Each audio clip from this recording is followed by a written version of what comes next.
Welcome to a short video which explains a conundrum that I set on Twitter and Facebook about a postcard. I I bought this postcard a few days ago, and initially I was drawn to it because of the view of a street in Manchester with the trams and the people and the shops, etc. I always think these postcards are a wonderful way to recall the social history of an area. But it was actually the message on the card which suggested that I ought to buy it. I have hundreds of postcards waiting to be researched, and sometimes I'm tempted to buy more. And this one demanded, I think, that I should buy it. Now, I think that's quite an intriguing message on the card, and it's not actually the first postcard I have seen or bought where there is something written in a kind of code. Some of the postcards are written in shorthand, and others use mirror writing. And of course, once you realise you need a mirror, they're very, very easy to actually work out what is being written. I tried a mirror with this postcard because I felt that although I couldn't see that there were any words, that the words would be hidden. And seeing the drawing, the markings from a different angle and a different perspective would perhaps allow me to read it.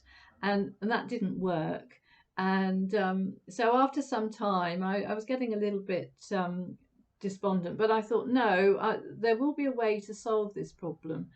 And a little later, after a break, I just tilted my laptop to a slightly different angle, and the message, or part of a message, revealed itself. And so, of course, I bought the postcard. When it arrived a couple of days later, I had it in my hands and I tilted it to reread what I'd seen before, and was quite surprised actually to see that there was a separate section to the message, and I was obviously looking at it from another perspective, and so I was very, very pleased that I was able to see what else was actually there. Now, getting the right angle is essential for this, and so that's why I decided to film this video. Now, if I just tilt it back, you can see that it says from Toby, and that's what I actually saw before I bought the postcard, before I actually had it in my hands. And this is what I saw on the day it arrived, and you can see that it says "always with love." That's probably not quite so clear. When you have it in your hand, you can see it much, much easier. So that was a lovely, lovely discovery, and clearly from seeing the postcard as you would read a postcard, there's no indication of what the words are. But of course, once you know, once you start tilting, then it's clear, isn't it? I went through the postcards that the seller had to see if he had any more sent to the recipient, or any more that were using the same method of passing on the message. And unfortunately, he didn't have any. He had others sent to her. And actually, one of them was sent to a bank in Bournemouth. She wasn't from that area, but it was sent to her place of work. And I didn't find in her family tree that there were any Tobys or Tobias. I also looked for. So it wasn't sent from anybody close to her. And she certainly didn't marry anybody of that name, although she did marry later.